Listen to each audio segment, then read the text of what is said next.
ঠাকুর ফণীবাবুকে নিয়ে হরিশ্চন্দ্র ঘাটে এসে বসেছেন।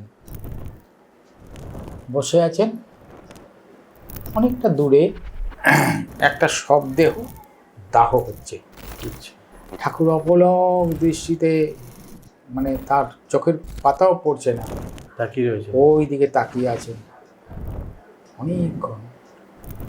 বেশ অনেকক্ষণ পরে ধাতস্থ হবার পরে ঠাকুরের সঙ্গে ফণীবাবুর কিছু কথোপকথন হচ্ছে। ভাগ্যেরে মাইনা, ভাগ্যরথে চললে ভাগ্যফল গজাইতে পারে না।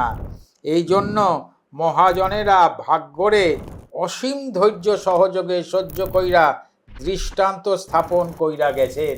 শ্রী রাম ঠাকুরের লীলা কথা শুনবো শ্রী রামনারায়ণ বাবুর মুখ থেকে।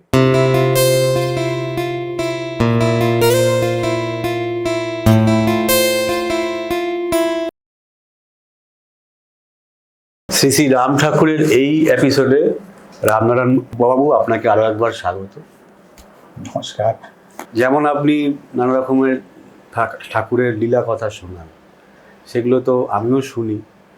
তাছাড়া ঠাকুরের যারা ভক্তরা শিষ্যরা আছেন তারাও ভালো কথা। আরেকটা কথা আপনাকে বলা হয়নি, একজন ঠাকুরের গল্পে আপনার কমেন্টে লিখছেন যে আমি কোনো ভক্ত নই বা কোনো ওনার শিষ্য নই, কিন্তু ওনার আরও ঘটনা আসলে আমি মানে আমার শুনতে খুব ওনার ঘটনা খুব ভালো লাগে। আপনি শুরু করুন ঘটনা। ভালো লাগে এটা কি জানো, এটা তো ঠাকুরের যা কিছু মহিমা কৃতিত্ব, যা কিছু আশীর্বাদ সব ঠাকুরের। সে তো অবশ্যই, কারণ আমি খুব সত্যি কথা বলছি, আমার কোনো পাণ্ডিত্য নেই, আমার কোনো ভাষার উপরে দখল নেই, আমি কিছু সেভাবে গুছিয়ে বলতে পারি না। না, তুমি যতই এই কথা বলো দাদা, বা আমি বা আপনি বলি, বা তোমাকে তুমি বলি, যাই বলি, আপনি তুমি মিলিয়ে যায়, যেহেতু তুমি আমার দাদাই, আমার মানে অত্যন্ত আপন পরিচিত ভাই। ভাই, তো ব্যাপারটা হয় কি যে দর্শকরা বা ভক্তরা বলছে যে এটা আমার বক্তব্য না, এটা ভক্তদের বক্তব্য, যে তুমি যেটা সুন্দর করে বুঝিয়ে বলো। দেখো, সেটা তোমার মুখ দিয়ে বেরোয় ঠাকুরের একটা আশীর্বাদ বলো না, ঠাকুরের কৃপা বলো। হ্যাঁ, ঠাকুর বলান হয়তো আমি বলি, আমার কোনো কৃতিত্ব নেই। একদম একদম ঠাকুর বলান নিশ্চয়ই ঠাকুর চাইছেন এরকম ভাবে বলতে, যাতে মানুষ একটু বোঝে, তার মতন করে শিক্ষা নেয়। তো যেটা যদি ওনার যারা ভক্ত বা শিষ্য, আমি তো ডেকে ওনাকে অনেক সময় আমার সমস্যার সমাধান হয়েছে। কার কি হয়েছে আমি জানি না। ভয়ঙ্কর ভয়ঙ্কর। আমি তো বলছি আমার জীবনের এরকম অনেক ঘটনা আছে, এ বলে শেষ করা যাবে না। যাই হোক, তোমাকে আমি কিছু কয়েকটা নিয়ে আলোচনা করি ঠাকুর সম্বন্ধে। ঠাকুর কি ছিলেন? ঠাকুরের ভাইপো, ঠাকুরের বড় ভাই, যে ঠাকুররা 4 ভাই 1 বোন। আচ্ছা। ঠাকুরের যে বাবা মা রাধা মাধব আর কমলা দেবী, ওনাদের 5 সন্তান। বড় পুত্রের ছেলের নাম হচ্ছে বোধহয় কালী কুমার সম্ভবত, আর মেজে হচ্ছে কাশীমণি দেবী, বোধহয় দিদির নাম। ওনার এক ভাইয়ের নাম তো লক্ষণও কিছু বলছি। আর পরের ভাই হচ্ছে ঠাকুরের উপরের ভাই হচ্ছে জগবন্ধু। আচ্ছা। তারপরে রাম, তারপরে লক্ষণ। আচ্ছা। তো এই যে বড় যে দাদা, বড়দা, সবার বড় ভাই, বড় দাদা, তার 4 জন ছেলে। আবার মেজদা যে জগবন্ধু, তারও 4 জন ছেলে। বড় ভাই, বড় দাদারই ছেলে হচ্ছে একজন ওই মহেন্দ্র চক্রবর্তী, যার কথা তোমাকে বলবো। আচ্ছা, মহেন্দ্র চক্রবর্তী, মহেন্দ্রবাবুর কথা।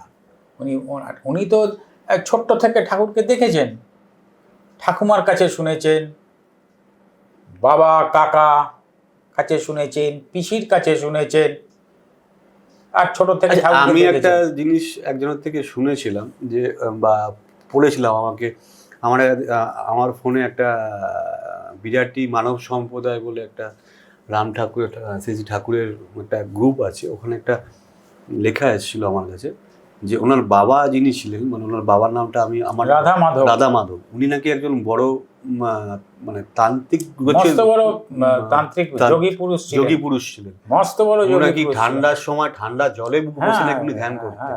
একদম এক গলা জলে মাঘ মাসে আবার নাকি আগুনের মধ্যে বসে উনি ধ্যান করতেন। উনি একদম ভয়ঙ্কর। এটা কতটা সত্যি ওনাদের, একদম একদম। আচ্ছা, ওনার ঠাকুরের যে বংশ পূর্বপুরুষ থেকে, এই বংশ এই অত্যন্ত উচ্চ কোটির সব সাধক, সব তারা। আচ্ছা, ওনাদের বংশ পরম্পরা প্রত্যেকেই সব এরকম। তো তার মধ্যে ঠাকুর এসে এই বংশেই এসছেন। তো যাই হোক, ওই মহেন্দ্রবাবু সে তো ঠাকুরকে বাড়িতেই 24 চক্ষুষ দেখেছেন ঠাকুরকে ছোট থেকে। তারা সোনা কাকা বলতেন, সোনা কাকা। তো এখন ছোটবেলায় দেখেছেন কাকা, যেমন আমার জ্যাঠা, আমার কাকা, প্রত্যেকেরই ছোটবেলায় স্মৃতি। বাবা কি, সে তো পরে জ্ঞান হয়ে বাবাকে, কাকা কি, জ্যাঠা কি, সেটা তো পরে জ্ঞান হয়ে বোধ হয়, কিন্তু ছোটবেলায় তো কাকাই। তো এরকম দেখেছেন ঠাকুর, কিন্তু ঠাকুরকে দেখতেন সবসময় একটু আলাদা। আচ্ছা, তো ওনার একটা গল্প বলি। উনি তখন কর্মক্ষেত্রে বর্ধমান শহরে আছেন। ওনার বড় ভাই সতীন্দ্র বাবু, উনি অন্য জায়গায় চাকরি করেন, ময়মনসিংহ কি নোয়াখালী কোনো জায়গায় চাকরি করেন। সেখান থেকে উনি ওই ভাইকে, মহেন্দ্রবাবুকে চিঠি লিখেছেন, ঠাকুর উত্তরপাড়ায় আছেন। আচ্ছা, এবং অত্যন্ত গুরুতর অসুস্থ। আচ্ছা, তুমি গিয়ে সত্বর সোনা কাকার সঙ্গে যোগাযোগ করো, দেখা করে আমাদের জানাও। স্বাভাবিক যা হয়। তো মহেন্দ্রবাবু এসছেন, বালি স্টেশনে নেমেছেন। আচ্ছা, বালি স্টেশনে নেবে এবার উনি ইতস্তত ঘুরছেন যে বালি স্টেশনের কোন দিকে উত্তরপাড়া, ওটা ওনার জানা নেই। উনি বালি স্টেশনে এসে নেমে এবার বালি স্টেশনে কোন দিকে যাবেন ইতস্তত এদিক ওদিক ঘুরতে মেন রাস্তায় এসে নেমেছেন। নেবে এখন ডান দিকে যাবেন না বাঁ দিকে আসবেন, এই ভাবতে দুজন বেশ যথেষ্ট বয়স্ক ভদ্রলোক, তারা দুজন যাচ্ছেন। তো তাদেরকে উনি জিজ্ঞেস করেছেন, মহেন্দ্রবাবু যুবক, অল্প বয়স, জিজ্ঞেস করেছেন যে আচ্ছা এখানে রাম সাধু উত্তরপাড়ায় আমি যাব, রাম সাধুর কাছে যাব, আপনারা কি কিছু সংবাদ দিতে পারেন? তো তাদের মধ্যে একজন বলছেন, আপনি রাম সাধুর কাছে যাবেন? এবার তার গোটা বৃত্তান্ত, তুমি কে, কোথা থেকে এসছো, কি নাম, কি তার ইতিহাস সব জেনে বলছেন আচ্ছা আমাদের সঙ্গে এসো। তো ওনারা দুজন আগে হাঁটছেন, মহেন্দ্রবাবু পিছন যাচ্ছেন। যেতে ওই যিনি নিয়ে যাচ্ছেন বলছেন চলো। স্যার আরেকজন বন্ধুকে বলছেন, সঙ্গীকে বলছেন, বলে জানো এই রামসাধু একজন মহাপুরুষ, উচ্চকোটির মহাপুরুষ। বলতে শুরু করলেন, গল্প বলছেন ওই তার বন্ধুকে, যে আমি তখন কর্মসূত্রে নোয়াখালীতে আছি, রাম সাধুও তখন নোয়াখালীতে। তো নোয়াখালীতে উনি নানান ওনার মানে এই যোগের বা ওনার এরকম মানে ঐশ্বরিক ক্ষমতার নানান রকম লোকের কাছে শুনি, প্রকাশ পায়। তো আমরা দেখতাম ওই নোয়াখালীর একটা পুল আছে এক জায়গায়, সেই পুলেরটা ছাড়িয়ে চলে গেলে গভীর জঙ্গল। তো আমরা দেখতাম রামসাধু রোজ সন্ধ্যার সময় ওই জঙ্গলের মধ্যে চলে যেতেন। আচ্ছা, রাত্রিবেলা না সন্ধ্যার সময় বলছি। আচ্ছা, সন্ধ্যার সময় চলে যেতেন এবং সারা রাত জঙ্গলে থাকতেন। এবং জঙ্গলে কিন্তু খুব জন্তু জানোয়ার আছে, সাপ খুব জন্তু জানোয়ার আছে। সারা রাত থাকতেন, সকালবেলা উনি ওখান থেকে আসতেন। আচ্ছা, কেউ কিছু জিজ্ঞেস করলে এড়িয়ে যেতেন, কোনো উত্তর দিতেন না। কি করতে যান বা কেন যান, কোনো কিছু বলতেন না, উত্তরও দিতেন না। বলে আমরাও বহুবার জিজ্ঞেস করেছি। তারপরে বলে একদিন আমরা কয়েকজন সঙ্গী মিলে ঠিক করলাম যে ওনার সঙ্গে যাব, এবার কি করতে চান? উনি কি করেন আমরা দেখব। তো ঠিক আছে, একটা দিন করে উনি যাচ্ছেন। তো ওনাকে বলেছেন, তখন রাম সাধুকে বলাতে রাম সাধু বলেছেন খবরদার একদম চেষ্টাও করবেন না।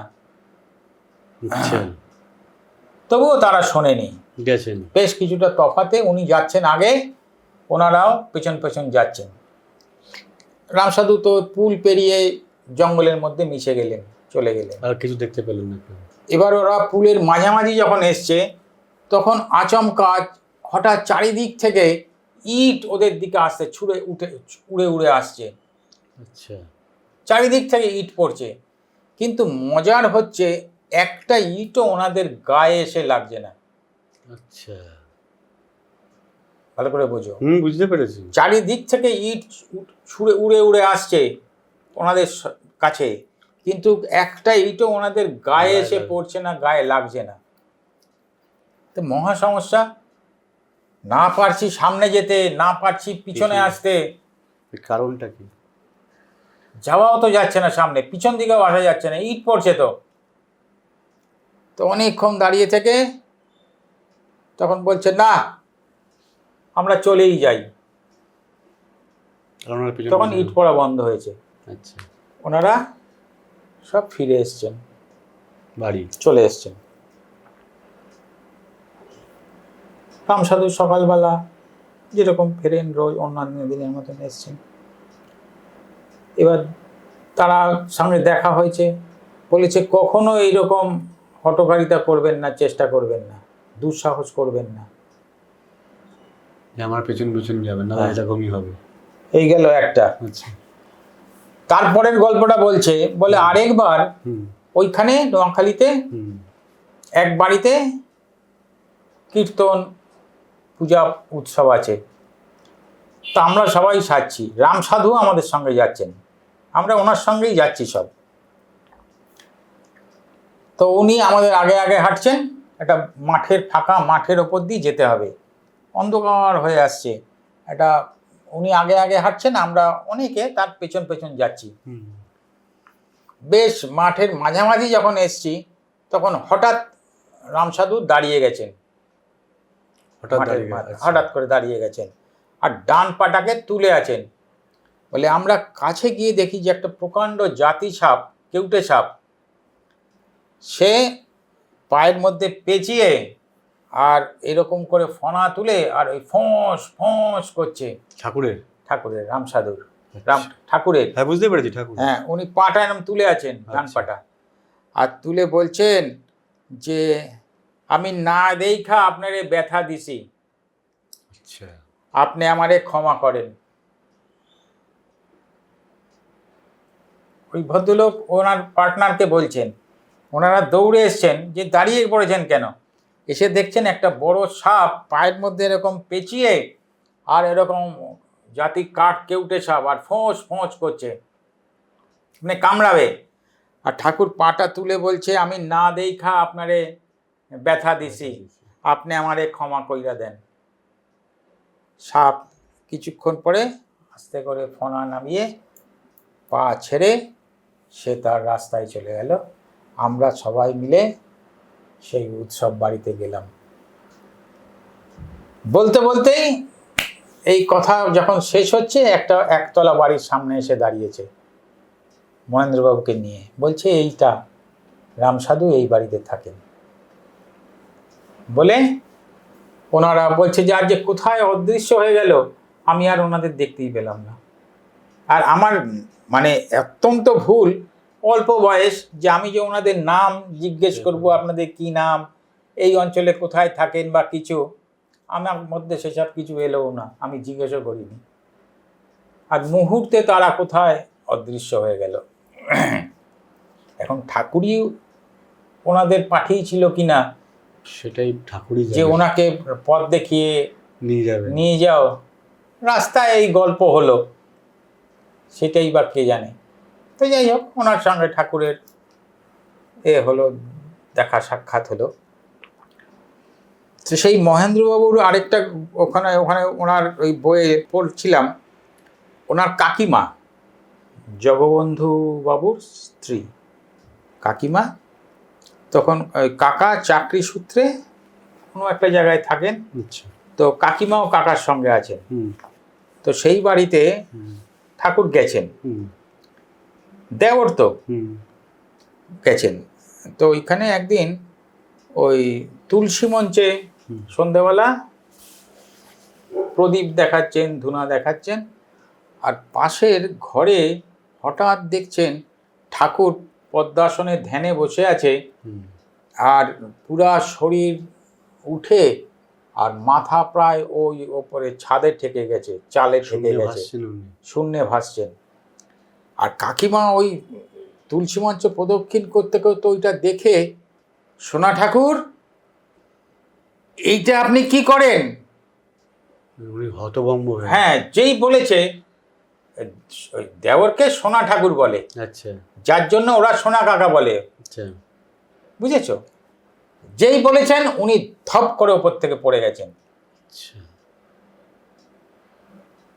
পড়ে গিয়ে এসছেন, বাইরে বেরিয়ে এসছেন, বেরিয়ে এসে ওই কাকিমাকে বলছেন, মানে বৌদিকে বলছেন, ওপরের দাদার যে বউ তাকে বলছেন, প্রসন্ন কুমারী ওনার নাম, তাকে বলছেন যে আপনি যা দেখলেন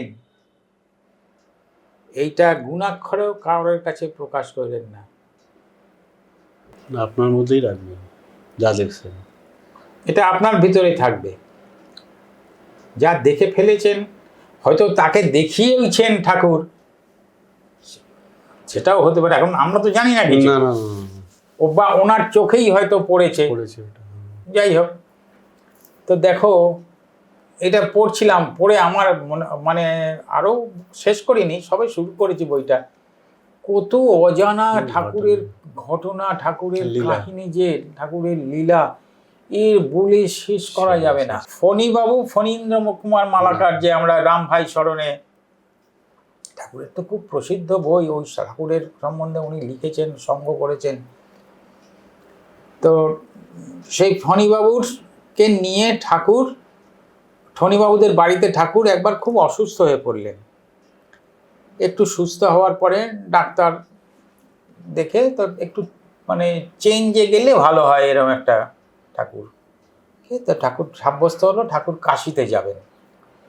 তো দিনক্ষণ ঠিক করে ঠাকুর বললেন ফণীবাবুর বাবাকে, বড়দাকে, যে আমি ফণীবাবুরে নিয়ে যাব। তখন ওনার বড়দা বলেছেন, শচীনবাবু বলেছেন যে ফণী তো কাশিতে কখনো যায়নি, ফণী কাশির কিছুই চেনে না, আমি আপনাকে কাশিতে নিয়ে যাব। তখন বলছে ফণীর কাশি কিছু চিনানোর লাগবো না, কাশিতে আমি সব চিনি, ফণীর কোনো অসুবিধা হলো না। এখন ঠাকুরের কথা, তো ঠাকুর ফণীবাবুকে নিয়ে ঠাকুর রওনা হয়েছে, কাশিতে এসে উঠেছেন কোথায় না, ওই শাস্ত্রী, শিবেন্দ্র শাস্ত্রী, ঠাকুরেরই ভক্ত, তার কাছে উঠেছেন। তো বেশ, এসে শিবেন্দ্রকে বলেছেন যে আপনি ফণীরের কাশীর যে সমস্ত প্রসিদ্ধ জায়গা, হ্যাঁ, বিশ্বনাথ, অন্নপূর্ণা, বা এই যে আরও রকম যে মণিকর্ণিকা ঘাট, দশাশ্বমেধ ঘাট ইত্যাদি, কাশীর আরও ইউনিভার্সিটি, এই যে সমস্ত আছে, এগুলি ঘুরায় ঘুরায় দেখাইয়েন। বেশ, তো তার সঙ্গে ফণীবাবু, তো একদিন ঠাকুর ফণীবাবুকে বলেছেন 4টের সময়, ঠাকুর একটা হালকা একটা ফতুয়া টাইপের পরে এসছেন, পরে নিয়েছেন, নিয়ে ফণীবাবুকে বলছে ভালো কইরা জামা টামা পইরা নাও, তোমারে নিয়ে এক জায়গায় যাবো। বেরিয়েছেন, বেরিয়ে একটা আউদ গর্ভী বলে একটা মহল্লা, সেইখানে একটা বাড়ির সামনে এসেছেন, এসে সেই বাড়ির ঘরের ভেতর ঢুকেছেন, ঢুকে দেখছেন, ফণীবাবু দেখছেন যে একটা খাটের মধ্যে ঠাকুরের থেকে অনেক অল্প বয়স এক পুরুষ মানুষ, খুব ক্ষীণ হয়ে গেছেন, সে শয্যাশায়ী, আর ঠাকুর যখন ঢুকে দাঁড়িয়েছেন তখন ঠাকুরকে বলছেন যে আমি তোমার জন্যই অপেক্ষা করছি, এবার তুমি আমার গতি করো, মুক্তি করো। বলতে ঠাকুর বাড়ির ভিতরে তাদের বাড়ির লোকজনদের সবাইকে ডাকলেন, ডেকে বললেন যে ওনার সময় হয়ে গেছে, হ্যাঁ, ওনারে মুখে আপনারা জল দেন, সবাই বাড়ির শুদ্ধা সব ওনার মুখে জল দেন আর হরি কীর্তন করেন, হরির নাম করেন। তো সবাই কান্নাকাটি জুড়ে দিয়েছে, সবাই জল দিচ্ছে মুখে, এবার কীর্তনও করছে। করতে করতে সে উনি অপলক দৃষ্টে ঠাকুরের দিকে তাকিয়ে আছেন। তাকিয়ে থাকতে থাকতে থাকতে থাকতে থাকতে থাকতে ঘাটটা আস্তে আস্তে আস্তে আস্তে হেলে গেল, চোখ বন্ধ হয়ে গেল। উনি প্রাণ ত্যাগ করলেন। ঠাকুর বললেন বাড়ির লোককে, এখন আপনারা ওনার সৎকারের ব্যবস্থা করেন, আপনারা ওনারে হরিশ্চন্দ্র ঘাটে নিয়ে গিয়া দাহ কার্য সম্পন্ন করেন। বলে ঠাকুর ফণীবাবুকে নিয়ে হরিশ্চন্দ্র ঘাটে এসে বসেছেন। বসে আছেন, অনেকটা দূরে একটা শবদেহ দাহ হচ্ছে। ঠাকুর অপলক দৃষ্টিতে, মানে তার চোখের পাতাও পড়ছে না, তাকিয়ে রয়েছে, ওই দিকে তাকিয়ে আছেন অনেকক্ষণ। বেশ অনেকক্ষণ পরে ধাতস্থ হবার পরে ঠাকুরের সঙ্গে ফণীবাবুর কিছু কথন উপকথন হচ্ছে।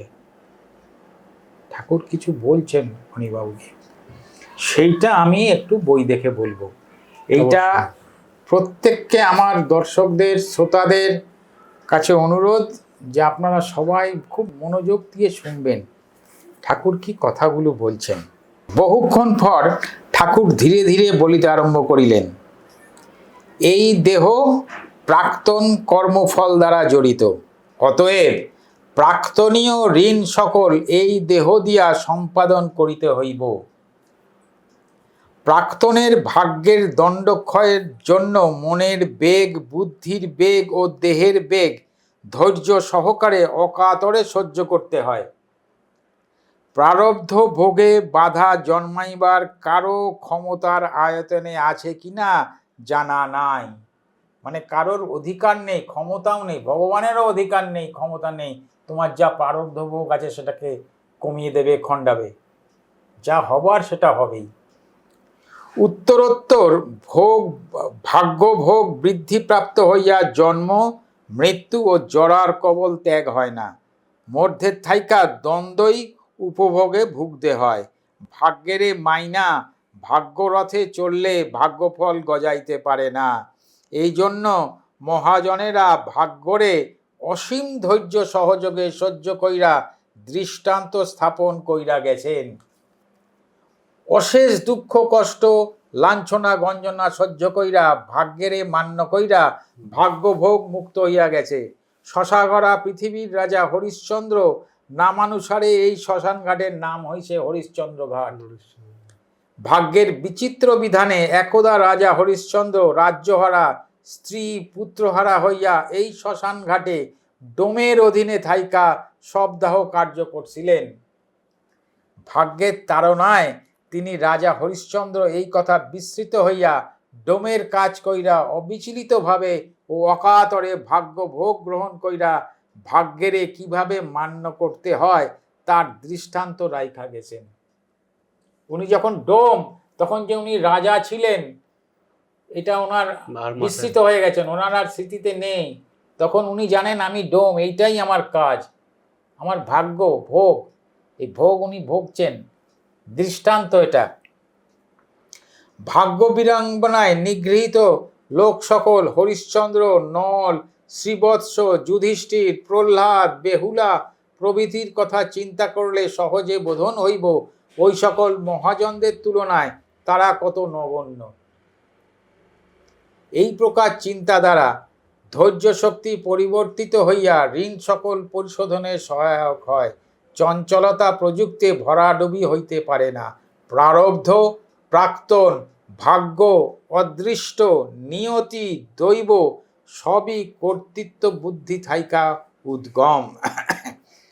সংসারে মায়ার নাটে পইরা দেব দানব গন্ধর্ব সিদ্ধচারণ আদি পর্যন্ত প্রারব্ধ ভোগ করতেছেন। মানবের আর কি কথা, মহান মহান পুরুষেরা সত্য ত্রেতা দাপর কলি যুগ 4 যুগ ব্যাপী ভগবানের অবতার হইয়াও প্রারব্ধ দণ্ডভোগ দানে বিরত থাকেন নাই। রামচন্দ্র 14 বছর বনবাস করেছেন। প্রহ্লাদ তার ভাগ্য বিড়ম্বনায় কখনো বিষ পাড়ের চক্করে পড়ছেন, কখনো গরম ফুটন্ত কড়াই তেল ফুটছে তার মধ্যে ফেলে দিচ্ছেন, তার ভাগ্য বিড়ম্বনা, প্রারব্ধভোগ কাটিয়েছেন তো সেইভাবে। কৃষ্ণ স্বয়ং ভগবান বলছি তাকে, সে জন্মালো কোথায়? একটা কারাগারে। জন্মের পরে নিজের মাকে সে ত্যাগ করে চলে গেল কোথায়? বহু দূরে অন্য এক মায়ের কাছে, সেখানে লালিত পালিত হলো। ভাগ্য বিড়ম্বনা, তারা তো চোখে আঙ্গুল দিয়ে দেখিয়েছে আমাদের। অতএব সদা সর্বদা গুরু ভরসায় থাইকা, ভালো করে, সদা সর্বদা গুরু ভরসায় থাইকা ভাগ্য ভোগ কাটাইয়া পুনরায় সকলই ফিরা পায়। ফণীবাবুকেও যে এটা আমি আগে বলেছি যে ওনার ভাগ্যে ভবিষ্যতে কি আছে বলেছিল, জানার চেষ্টা করো না, ভবিষ্যৎ খুব দুঃখের। উনি নাছোড়, উনি নাছোড়, শুনবেই। তখন বললো কিচ্ছু থাকবো না, এমন অবস্থায় রাস্তায় ওই যে দরিদ্র যে রাস্তায় ভিখারিরা ঘোরে, এই বেলা খাইলে আরেক বেলা কি খাইবা তার জোগানো থাকবো না, তৃণথিকাও তোমরা অধম হইয়া যাইবা, কিন্তু কালে সব ফিরা পাইবা। কি করে ফিরে পাবে? গুরুকে ধরে থাকতে হবে, এই চরণ ধরে থাকতে হবে, তাহলেই আবার তোমার ভাগ্যচক্রই তোমাকে আবার তোমার জায়গায় নিয়ে আসবে। ওনারা ফিরেও পেয়েছিলেন। অতএব সদা সর্বদা গুরু ভরসায় থাইকা ভাগ্য ভোগ কাটাইয়া পুনরায় সকলই ফিরা পায়। গুরু বলতে নামই গুরু। যে বলেছেন না, নাম করবেন, নাম করলেই আমি আপনার লগে লগে থাকি, নাম না করলে আপনারা আমি ভুইলা যাই। সুতরাং নামই গুরু, সব সময় নাম করো। গুরু দেহ নামের দেহ, সুতরাং নাম এবং গুরুদেহ একই বস্তু যাই না, নাম নিয়া পইরা থাকতে হয়। কালের মহাচক্র আবর্তিত হইতেছে। ঠাকুর নীরব হইয়া চক্ষু উন্মিলন পূর্বক আমার দিকে তাকাইয়া বলিলেন, মনে রাইখো এইটা মায়ার জগৎ, সকলই ভুল, সকলই ভ্রান্তি। এই বলে কিছুক্ষণ চুপ করলেন। তারপরে কিছু ওনার সঙ্গে কথাবার্তা হয়েছে, তারপরে বললো চলো অনেক রাত হয়েছে, এখন আমরা বাড়ির দিকে যাই। বলে আস্তে আস্তে আস্তে আস্তে ঠাকুরকে নিয়ে উনি বাড়িতে আসলেন। তো দেখো এই যে জিনিসটা, এটা বললাম কেন, এটা যদি আমি বলতে গেলে, আমি যদি ভালো করে বলতে গেলেও এর মধ্যে ত্রুটি হবে, ভুল হবে। এর যে মাধুর্য, এর যে গভীরতা, হ্যাঁ, একটার সঙ্গে আরেকটা যে যোগ, ঠাকুরের যে কথা বলার যে, ঠাকুরের যে এখানে যে সুন্দর করে ঠাকুর বলছেন গুছিয়ে, সেটা ক্লিয়ার হবে না, লোকের কারোর কাছে ভালো লাগবে না। সেই জন্য এটা দেখে বললাম যে কি সুন্দর বলছেন যে ভাগ্যকে এড়ানো যাবে না, ভাগ্যকে এড়ানো যাবে না। ভাগ্যে যা আছে সেটা ভাগ্যে যেটা আছে তোমাকে ভাগ্য ভোগ ওটা মানতেই হবে, ওটা মানতেই হবে। আর না, রামচন্দ্র কেন বনবাসে গেল? পঞ্চপাণ্ডবকে বনবাসে মিথ্যের আশ্রয় নিয়ে ওদেরকে হারিয়ে বনবাসে পাঠিয়ে দিল। ভগবান তো তাদের সঙ্গে ছিল, ঠিক ঠিক, ভগবান তো তাদের সঙ্গে সহায়, তাতেও তারা রক্ষা পেল না কেন? তাদের ভাগ্যে আছে ওটা, তাকে তো কাটাতেই হবে। ভাগ্য ভোগ, ভাগ্যকে ভোগদান করতে হবে। ঠাকুর বলেছেন ভাগ্যেরে ভোগদান করেন, ভাগ্যেরে ভোগদান করেন। এই যে ঠাকুরের বহু ভক্তরা ঠাকুরকে পত্র লিখত, চিঠি লিখত, চিঠি ঠাকুর প্রতিটা চিঠির নিচে হাতে হাতে উত্তর দিতেন। ডাক্তার ইন্দুভূষণ বন্দ্যোপাধ্যায় খুব পণ্ডিত প্রবল লোক, কলকাতা ইউনিভার্সিটির উনি অধ্যাপক ছিলেন, খুব নামী লোক ওই সময়, পণ্ডিত লোক। উনি সমস্ত ভক্তদের থেকে সেই চিঠি জোগাড় করে বেদবাণী বলে একটা বই, ওটা 3টে না 4টে খণ্ড করেছেন। আচ্ছা, ছোট ছোট ঠাকুরের ওই চিঠি, তো বড় বড় চিঠি লিখেছেন, তার মধ্যে যেটা আসল কথা, মূল কথা, যেটা মূল কথা, সেইগুলো উনি ওই চিঠিতে, ওই বেদবাণীতে লিখেছেন।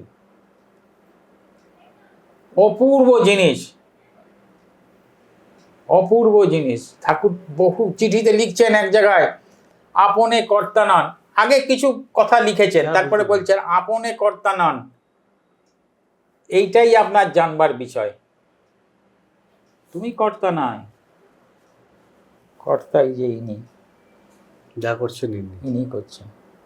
জীবের কোনো শক্তি নাই, ভগবানই জীবরে দিয়া সমস্ত ক্রিয়াকর্ম করান। এক একটা চিঠিতে কোথাও কোথাও এরকম লিখছেন। সর্বঘটেই ধৈর্য নিয়ে থাকেন, সর্বঘটেই ধৈর্যের প্রয়োজন। কোথাও লিখছেন আপনারা আমার আশ্রয়ে, আপনাদের মঙ্গলই আমার মঙ্গল আর তৃপ্তি। কি কথা বলছেন চিন্তা করো। আপনারা আমার আশ্রয়ে, আপনাদের মঙ্গলই আমার মঙ্গল আর তৃপ্তি, ওইটাতেই আমার আনন্দ। সুতরাং সব সময় তো মঙ্গলময়, আমাদের মঙ্গলই চাইছেন। আমার পিতা মারা গেল, কি পুত্রহারা হলাম, কি আমার চাকরি চলে গেল, কি আমার বাড়িতে চুরি হলো, এই জন্য উনি দায়ী না। উনি আমার মঙ্গলই চাইছেন সব সময় সর্বক্ষণ। ওটা আমার কপালে আছে, এটা ভগবানেরও অধিকার নেই, ভগবানেরও অধিকার নেই। আমি আপনাদের উদ্ধারের কর্তা, সব সময় আমার চিন্তা করুন। অনেক বললাম, সবার ভালো লাগলেই আমারও ভালো লাগবে। ঠাকুরের কথা, ঠাকুরের আলাপ। জয় রাম, জয় রাম, জয় রাম, জয় রাম।